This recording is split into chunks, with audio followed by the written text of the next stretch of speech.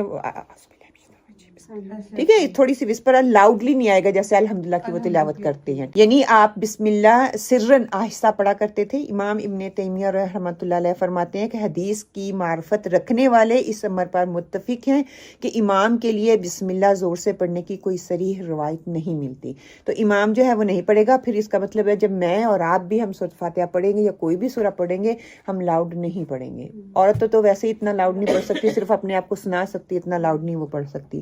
اگر نماز میں جماعی آ جائے تو اسے حد الوسیع روکیں، نہ رکے تو منہ پر ہاتھ رکھیں اور آواز بلند نہ کریں۔ بیک رکھیں یا فرنٹ رکھیں، مقصد یہ ہے کہ ایکسس نہ دی جائے، اور منہ بند کر کے جتنا بھی ہو سکے اپنی کوشش ہے کہ جب سوچیں گے آپ کو جماعی آئے گی، اور خاص طور پہ نماز میں اللہ اکبر اور ساتھ شروع ہو جاتا ہے کام۔ ہاں، ایک کو آئے گی اور سب کو آئے گی، اور جب آپ سوچیں گے آج میں نے جماعی نہیں لینی، اور یقین کریں آپ اللہ اکبر کے ساتھ ہی آپ کو گھڑائیاں جماعیاں آنا شروع ہو جائیں گی۔ تو کیا ہے، کانشیسلی میں نے یہ کام نہیں کرنا۔ نماز اور سورۃ فاتحہ، رسول صلی اللہ علیہ وآلہ وسلم نے فرمایا جس شخص نے نماز میں سورۃ فاتحہ نہیں پڑھی اس کی نماز نہیں۔ کیا مطلب؟ جس کی سورۃ فاتحہ رہ گئی اس کی نماز نہیں ہے، اس کو وہ رکعت دوبارہ لوٹانی پڑے گی، اور یہ سارے کے سارے ریفرنسز آپ کے سامنے نیچے ہیں۔ سیدنا عبادہ بن صامت رضی اللہ روایت کرتے ہیں کہ ہم نماز فجر میں رسول صلی اللہ علیہ وآلہ وسلم کے پیچھے تھے، آپ نے قرآن پڑھا، پس آپ پر پڑھنا بھاری ہو گیا۔ جب نماز سے فارغ ہوئے تو فرمایا شاید تم اپنے امام کے پیچھے پڑھا کرتے ہو۔ ہم نے کہا جی ہاں اے اللہ کے رسول صلی اللہ علیہ وآلہ وسلم۔ آپ نے فرمایا سوائے فاتحہ کے اور کچھ نہ پڑھا کرو، کیونکہ اس شخص کی نماز نہیں جو سورۃ فاتحہ نہیں پڑھتا۔ اب یہاں پہ مسئلہ یہ آ رہا ہے، کچھ لوگ کہہ رہے ہیں کہ جری لاؤڈ پڑھنی چاہیے، کچھ کہہ رہے ہیں کہ نہیں پڑھنی چاہیے۔ ایک روایت میں یہ بھی ہے کہ نبی کریم صلی اللہ علیہ وسلم نے فرمایا میں اپنے دل میں کہتا تھا کہ قرآن کا پڑھنا مجھ پر دشوار کیوں ہو رہا ہے، بس جب میں اونچی آواز سے پڑھوں جہری نماز میں تو قرآن سے سورۃ فاتحہ کے سوا کچھ نہ پڑھوں۔ سیدنا ابو ہریرہ رضی اللہ عنہ بیان کرتے ہیں رسول صلی اللہ علیہ وسلم نے فرمایا جس شخص نے نماز پڑھی اور اس میں سورۃ فاتحہ نہ پڑھی پس وہ نماز ناقص ہے، نماز ناقص ہے، ناقص ہے، پوری نہیں۔ سیدنا ابو ہریرہ رضی اللہ عنہ سے پوچھا گیا کہ ہم امام کے پیچھے ہوتے ہیں پھر بھی پڑھیں؟ انہوں نے اشارہ کیا ہے کہ امام سورۃ فاتحہ پڑھ رہا ہے یا کوئی اور سورت بلند آواز سے پڑھ رہا ہو تو آہستہ، اگر سورہ فاتحہ آتی ہو پھر بھی نہ پڑھے تو اس کی نماز نہیں ہوگی۔ تو سیدنا ابو ہریرہ رضی اللہ عنہ نے کہا ہاں تو اس کو بھی دل میں پڑھ۔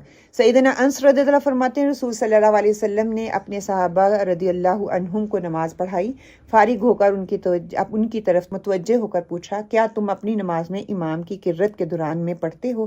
سب خاموش رہے۔ 3 بار آپ نے اسی سوال کو دہرایا۔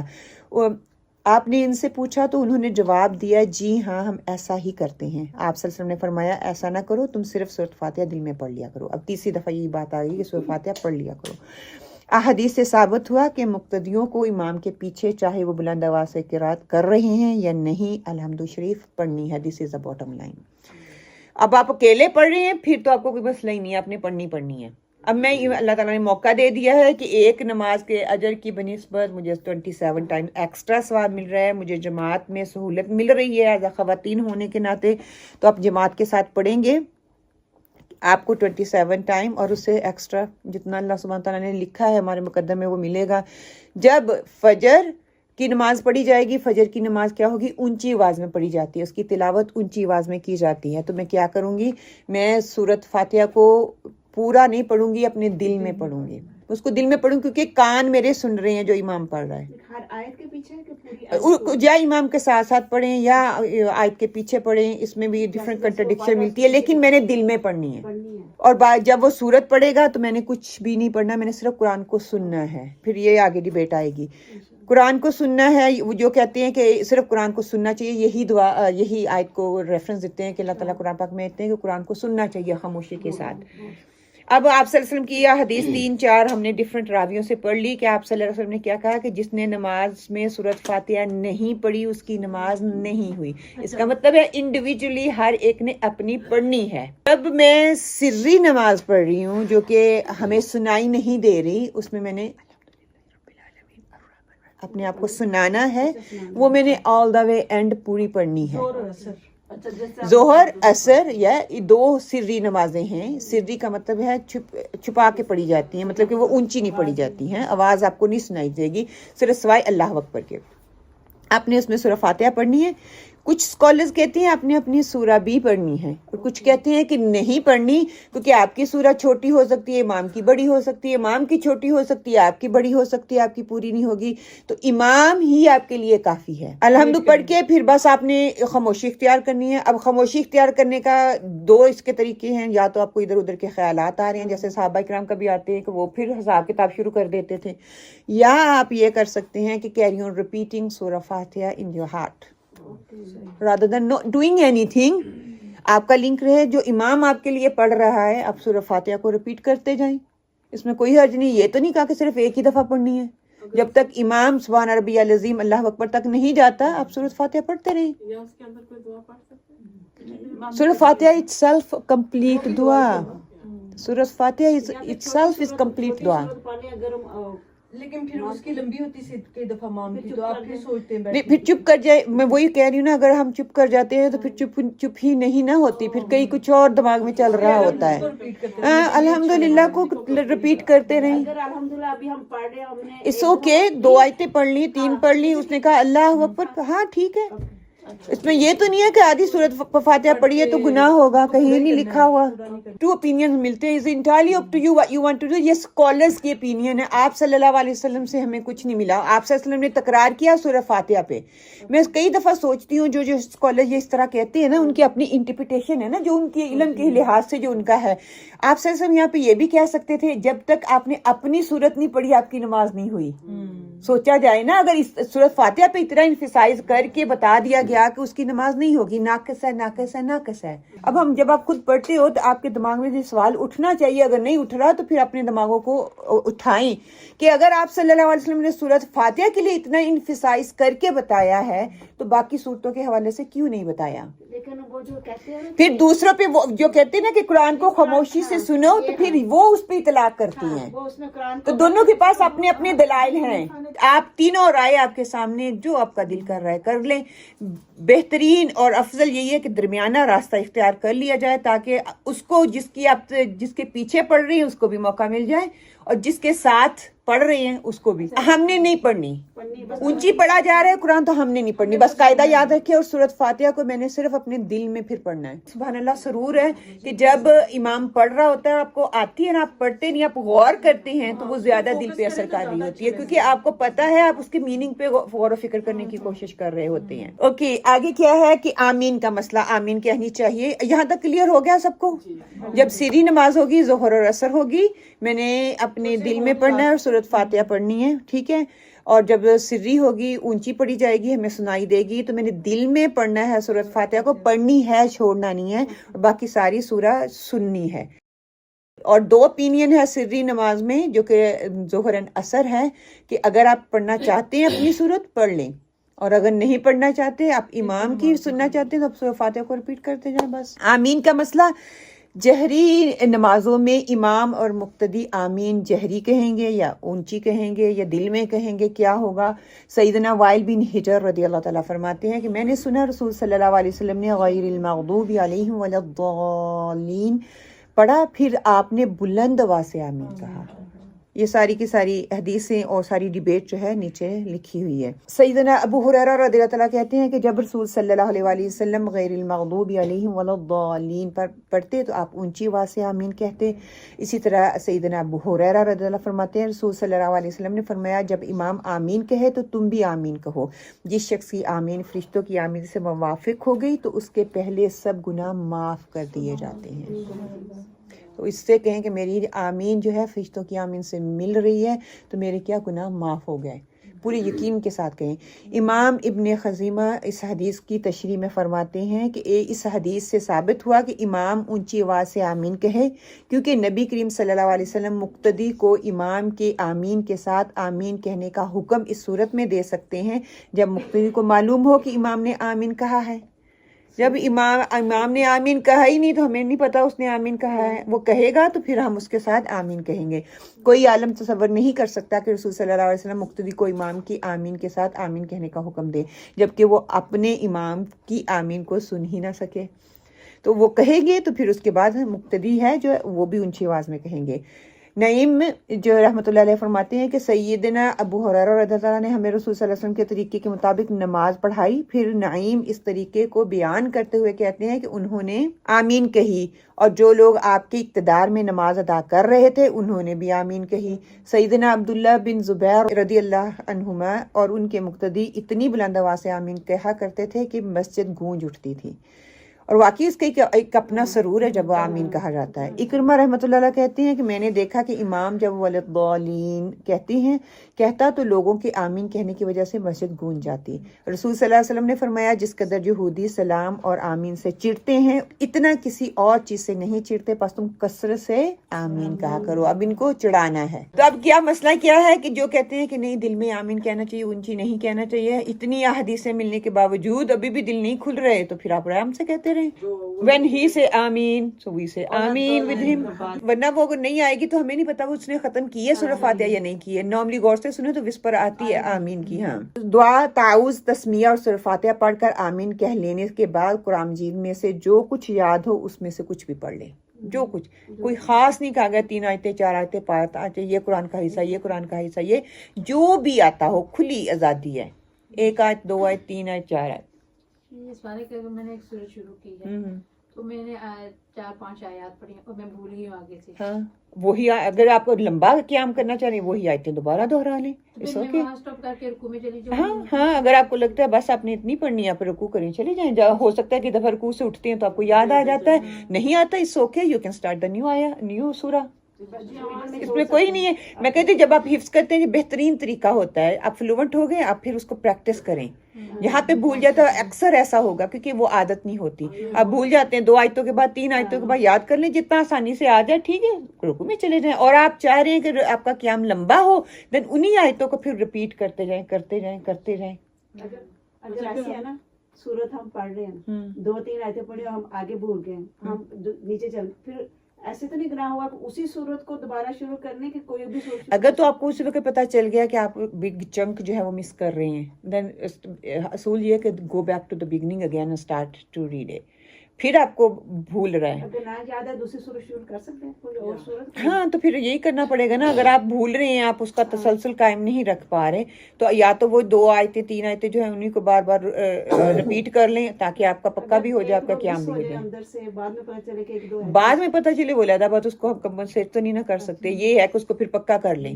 اگر نماز کے اندر ہی آپ کو پتہ چل رہا ہے کہ آپ کا کچھ مسنگ ہے کچھ آیات مسنگ ہے کیونکہ ڈکار رہا ہوتا ہے دماغ تو پھر دوبارہ بگننگ سے شروع کر لیں. تو کئی دفعہ ہوتا ہے وہ رٹا لگا ہوا ہے پھر دوبارہ یاد آ جاتا ہے. کچھ مسنگ ہو جائے تو پھر پورا نماز میں یہی دیکھتی ہے کچھ مسنگ ہو گیا آیات مس ہو گیا تو پھر نہیں پورا پڑھنی ہے پھر نماز.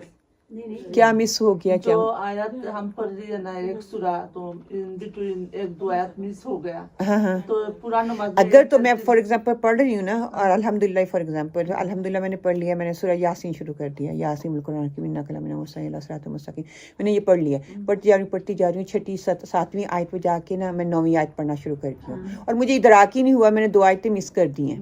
پھر میں نیچے جب سجدے میں چلی گئی، رکوع میں گئی، سجدے میں گئی ہوں تو مجھے لگا میں نے 2 آیتیں مجھے لگتا ہے چھوڑ دی ہیں، دین آئی کانٹ گو بیک، وہ چھوٹ گئی ہیں بس. بعد میں پھر اس لیے تو کہتے ہیں اللہ اکبر استغفر اللہ کہ جو دینا چاہیے تھا وہ اگر وہ اسی وقت پڑھتے پڑھتے آپ اسٹک ہو گئی ہیں، then go back to the beginning again, 2-3 دفعہ دہرائیں گے، آ جائے گا تو ٹھیک ہے، نہیں آیا تو آپ کی نف قیام ہو گیا تو آپ رکوع میں چلے جائیں، سمپل، ٹھیک ہے نا. جو چیز بعد میں یاد آئے گی اس کے لیے کمپنسیٹ نہیں ہے. ہاں اس کے لیے سجدہ سہو بھی نہیں ہے. نماز کے کوئی حصہ چھوٹے گا تو سجدہ سہو ہے، جو تلاوہ میں تو سجدہ سہو بھی نہیں ہے نا. پھر اگر نہیں یاد آ رہی تو جو آ رہی ہے وہی بار بار ریپیٹ کر لیں نا. ہاں 2-3 آیتیں جتنی بھی ہیں. آداب تلاوت. رسول صلی اللہ علیہ وسلم کی زوجہ محترمہ رضی اللہ عنہما سے روایت ہے کہ آپ صلی اللہ علیہ وسلم الحمدللہ رب العالمین پڑھتے، پھر ٹھہر کر الرحمن الرحیم پڑھتے، پھر ٹھہر کر مالک یوم الدین کرتے. کیونکہ جب انشاءاللہ تعالیٰ یہ نیکسٹ سیٹرڈے ہم پڑھیں گے نا سورۃ فاتحہ کے حوالے سے تب یہ بات کر رکھیں گے، ابھی میں نے اس کو ریویل نہیں کرنا، ٹھیک ہے انشاءاللہ تعالیٰ. پورا حدیث کثرت طرق کے ساتھ مروی ہے. اس مسئلے میں اسے بنیادی حیثیت حاصل ہے. ائمہ سلف صالحین کی ایک جماعت ہر آیت پر توقف فرماتی تھی. اگر ما بعد کی آیت معنی کے لحاظ سے پہلے ایک آیت کے ساتھ متعلق ہوتی پھر بھی قطع اس کو کرتے تھے، توڑ کے پڑھتے تھے، تھوڑا کر کے پڑھتے تھے. تلاوت قرآن کا مسنون طریقہ یہی ہے، لیکن آج عام قاری حضرات اس تلاوت کرنے سے گریز کرتے ہیں، وہ جلدی ختم کرنا چاہتے ہیں. رسول صلی اللہ علیہ وسلم نے فرمایا نمازی اپنے رب کے ساتھ سرگوشی کرتا ہے، اسے خیال کرنا چاہیے کہ وہ کس قسم کی سرگوشی کر رہا ہے. تم حالت نماز میں قرآن مجید اونچی آواز کے ساتھ تلاوت کر کے اپنی ساتھیوں کو اضطراب میں نہ ڈالو. اب یہاں پہ یہ اس کا کیا مطلب ہے؟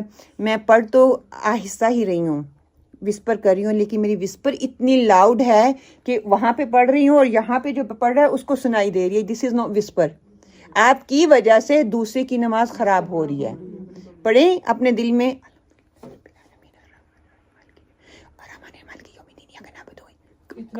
کافی لاؤڈ ہے. آپ اکیلے ہیں تو ہاں اتنا لاؤڈ ہے آپ پڑھ سکتے ہیں، لیکن جب آپ دوسروں کے ساتھ پڑھ رہے ہیں تو پھر آپ لاؤڈ نہیں ہیں.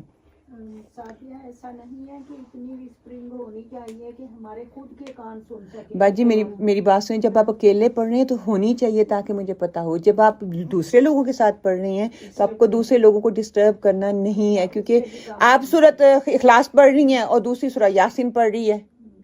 آپ کی اخلاص کیونکہ وہ رٹی ہوئی ہے، وہ تو بار بار دماغ میں آ رہی ہے، اس کی سورہ یاسین بھول سکتی ہے. ایون تو سبحان ربی العظیم ہی پڑھ رہے ہیں، آپ سبحان ربی الاعلیٰ پڑھ رہی ہو، تو یہ دونوں کنٹرڈکشن آ رہی ہیں، تو میری نماز بھی خراب ہو رہی ہے. آپ تو اونچی پڑھ رہے ہو، آپ بڑے اپنے مان سے لگے ہوئے، دوسروں کی نماز خراب ہو رہی ہے. تو جب آپ اکیلے پڑھ رہے ہیں تو آپ کو تھوڑا وسپر کر کے پڑھنا ہے، تھوڑا اپنے آپ کو سنانا ہے، کان آنکھ آپ کی حواس آپ کو ان کو سنانا ہے. جب آپ سب کے ساتھ پڑھ رہے ہیں تو تھوڑا سا لحاظ رکھا جائے گا. رسول صلی اللہ علیہ وسلم اللہ کے حکم کے مطابق آہستہ قرآن پاک کی تلاوت فرماتے، بلکہ ایک حرف الگ پڑھتے. یوں معلوم ہوتا کہ چھوٹی سورت لمبی سورت سے بھی زیادہ لمبی ہو گئی. سبحان اللہ. چنانچہ آپ کا ارشاد ہے حافظ قرآن کو کہا جائے گا تم قرآن پڑھتے جاؤ اور جنت کی سیڑھیاں چڑھتے جاؤ، جس طرح تم دنیا میں ترتیل اور آہستگی کے ساتھ پڑھا کرتے تھے، اس طرح پڑھتے چلو، تمہاری منزل وہاں ہے جہاں تم آخری آیت پڑھو گے. سبحان اللہ. جتنا حفظ آپ کو زیادہ یاد ہے اتنی سیڑھیاں آپ کے چڑھتے جاؤ گے. اب اس کے اندر کافی آراء ہمیں ملتی ہیں. کچھ اسکالرز یہ کہتے ہیں ہم نہیں حفظ کرتے، کہ لوگ کہتے ہیں نا ہم حفظ نہیں کرتے کہ ہمیں بھول جاتا ہے. آپ نے کوشش کتنی کی؟ کچھ اسکالرز کا یہ کہنا ہے کہ قیامت والے دن اللہ کے کن سے جو آپ محنت کرتے رہے ہو، یاد کرتے رہے ہو نا حفظ کرنے کی، اللہ کے کن سے وہ آپ کو سارا یاد ہو جائے گا جو کہ آپ نے یاد کر کے بھلا دیا تھا، کیونکہ یہ شیطان کرواتا ہے. کبھی بھی نہ کہیں کہ میں بھول گئی، یہ شیطان بھلواتا ہے. شیطان کو نہیں اچھا لگتا ہم حفظ کرتے ہیں. تو اللہ سبحانہ تعالیٰ، میں کہتی ہوں امیجن، وہ اتنی امید کی کرن ہے کہ اگر ہم پڑھ رہے ہیں بھول بھی رہا ہے، بہت سخت گناہ ہے بھول جانا، ٹھیک ہے، اس ڈر سے ہم یاد ہی نہ کریں، ہم کر رہے ہیں نا، تو پھر یہ ہے کہ قیامت والے دن اللہ تعالیٰ کہے گا پڑھتا جا اور چڑھتا جا. کئی دفعہ ہمیں صورت بھولی ہوئی ہوتی ہے اور ہم کوشش کرتے تو یاد بھی آ جاتی ہے، پھر کتنا اچھا لگتا ہے. تو اس وقت اللہ سبحانہ تعالیٰ ہمیں یاد کروا دیں گے، ہم پڑھتے جائیں گے اور چڑھتے جائیں گے. ایک تو یہ ہے کہ وہ سارا یاد ہو جائے گا ہمیں. دوسرا حضرت عائشہ رضی اللہ تعالیٰ کہتی ہیں کہ جتنی قرآن کے الفاظ ہیں اتنی ہی جنت میں آپ کا مقام بلند ہوتا چلا جائے گا, اتنی ہی جنت کے مقام ہے. سبحان اللہ. تو ایک یہ حدیث بھی ہمیں ملتی ہے. تو سبحان اللہ, رسول صلی اللہ علیہ وسلم قرآن کو اچھی آواز سے پڑھنے کا حکم فرماتے, اس لیے خوبصورت آواز کے ساتھ قرآن پاک پڑھنے میں مزید حسن پیدا ہوتا ہے. سیدنا عقبہ بن عامر رضی اللہ بیان کرتے ہیں کہ رسول صلی اللہ علیہ وسلم نے فرمایا, اللہ کی کتاب کا علم حاصل کرو, اسے ذہن میں محفوظ کرو اور اسے خوبصورت آواز سے پڑھو.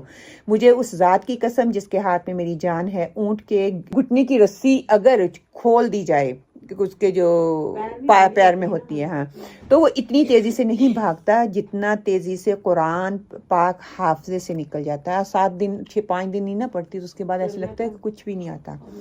رسول صلی اللہ علیہ وسلم نے فرمایا, اللہ نے کوئی چیز اتنی توجہ سے نہیں سنی جتنی توجہ سے اس نے نبی کریم صلی اللہ علیہ وسلم کا بہترین آواز سے قرآن کا پڑھنا سنتا ہے. سبحان اللہ.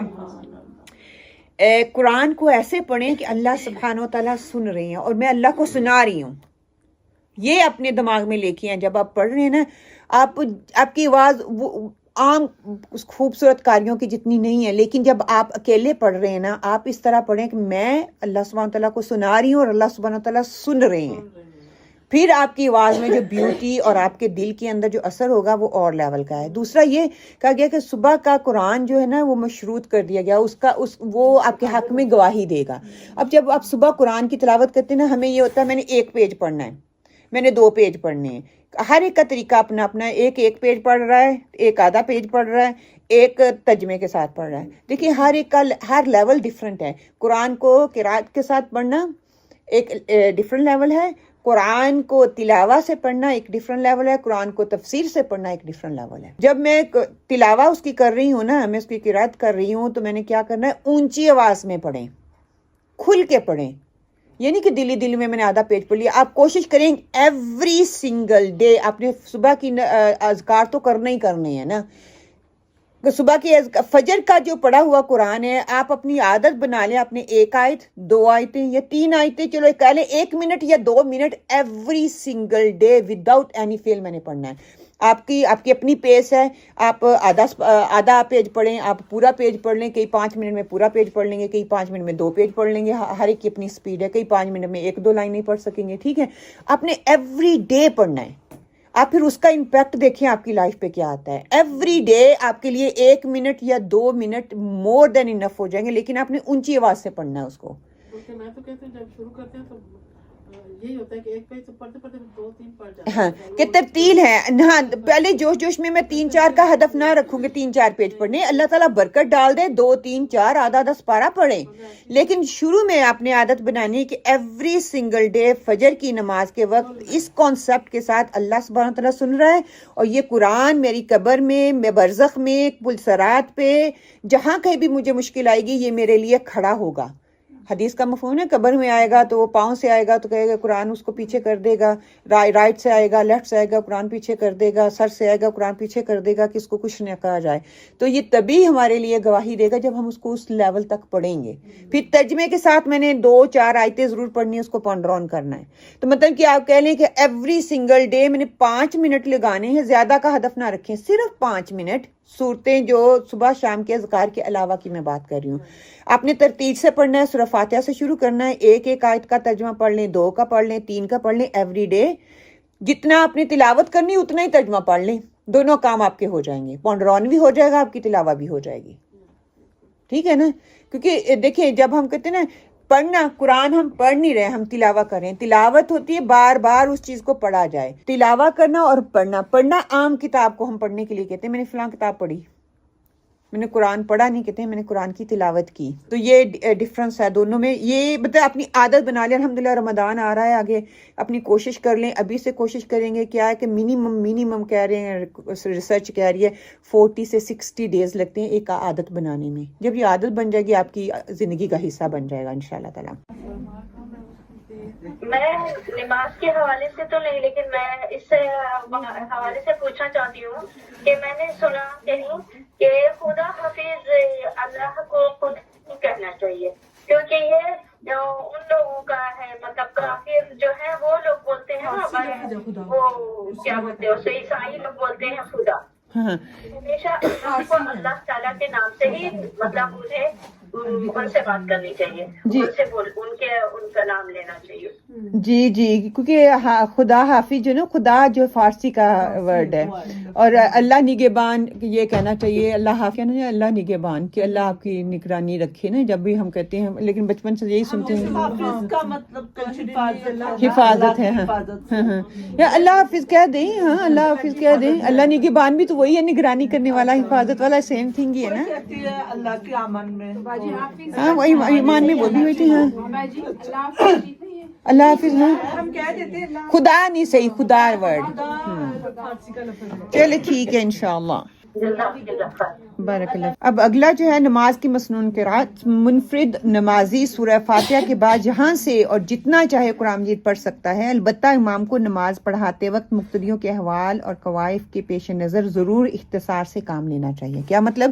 جیسے میرے پیچھے آڈینس ہے، بوڑھے ہیں، جوان ہیں، بیمار ہیں، مائیں ہیں، بچوں والی ہیں، اس کے حساب سے اس کو اپنی نماز کو چھوٹا کر دینا چاہیے. کل بھی ہم نے اس پہ تھوڑی سی بات کی تھی. نماز میں سورہ فاتحہ کے بعد اگرچہ ہم جہاں سے چاہیں قرآن پڑھ سکتے ہیں، لیکن جہاں ہم نبی کریم صلی اللہ علیہ وسلم کی قرات کا ذکر کرتے ہیں، آپ کون کون سی سورت کس کس نماز میں پڑھتے تھے، میں صرف احادیث آپ کے سامنے رکھ دیتی ہوں. اگر کسی کو کوئی کوشچن ہوا تو بعد میں انشاءاللہ.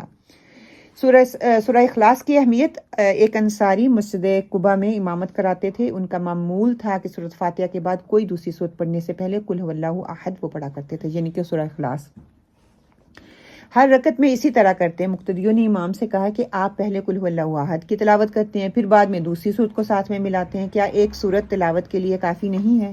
یا تو صرف اسی کو پڑھا کریں، اور اگر قل هو اللہ احد کی تلاوت کافی نہیں تو اسے چھوڑ دیں اور دوسری سورت کی تلاوت کیا کریں. امام نے جواب دیا کہ میں قل هو اللہ احد کی تلاوت نہیں چھوڑ سکتا. انہوں نے رسول صلی اللہ علیہ وسلم کی خدمت میں مسئلہ پیش کیا تو نبی کریم صلی اللہ علیہ وسلم نے امام سے کہا، تم مقتدیوں کی بات کیوں تسلیم نہیں کرتے؟ اس سورت کو ہر رکعت میں کیوں لازمی پڑھتے ہو؟ اس نے کہا، مجھے اس سورت کے ساتھ محبت ہے. نبی کریم صلی اللہ علیہ وسلم نے فرمایا، اس سورت کے ساتھ تیری محبت تجھے جنت میں داخل کرے گی. سبحان اللہ. تو کیا ہے کہ اگر آپ اور ہی اچھا کرنا چاہتے ہیں سورۃ اخلاص، صرف اس نیت سے، اگر اس صحابی کے لیے وعید میں آ گئی تھی کہ جنت ہے، تو اللہ تعالیٰ کوئی بعید نہیں، ہمیں بھی جنت دے دے. سورۃ اخلاص پڑھیں اور ساتھ میں کوئی اور سورت پڑھ لیں. ٹھیک ہے، اس کو لازم نہیں کریں کہ اگر آپ کر سکتے ہیں تو کریں. ایک صحابی نے نبی کریم صلی اللہ علیہ وسلم سے کہا کہ میرا ایک پڑوسی رات کے قیام میں سورۃ فاتحہ کے بعد صرف قل هو اللہ احد کی تلاوت کرتا ہے، دوسری کوئی آیت تلاوت نہیں کرتا. آپ نے فرمایا، اس ذات کی قسم جس کے قبضے میں میری جان ہے، جو سورت تہائی قرآن کے برابر ہے. یہ مور دین انف ہے قل هو اللہ احد پڑھنا بھی. ایسے نہ سمجھیے ہم نے. ہاں دیکھیں کتنی سہولت ہے نا. کل بھی بات ہوئی نا، وقت جب ملے، جب آپ کو پتہ ہے میرے پاس کتنا وقت ہے، میں کتنا ٹائم لگا سکتی ہوں، تو پھر جتنا مرضی پڑھیں، کوئی آپ کو چھوٹ پکڑ نہیں سکتا. جتنا تھوڑا پڑھنا چاہتے ہیں، وقت کی قلت ہے، پڑھیں، کوئی آپ کو منع نہیں کر سکتا. لیکن کیا ہے کہ اس کا آسانی دیکھنی اور حق ادا کرنا ہے. نماز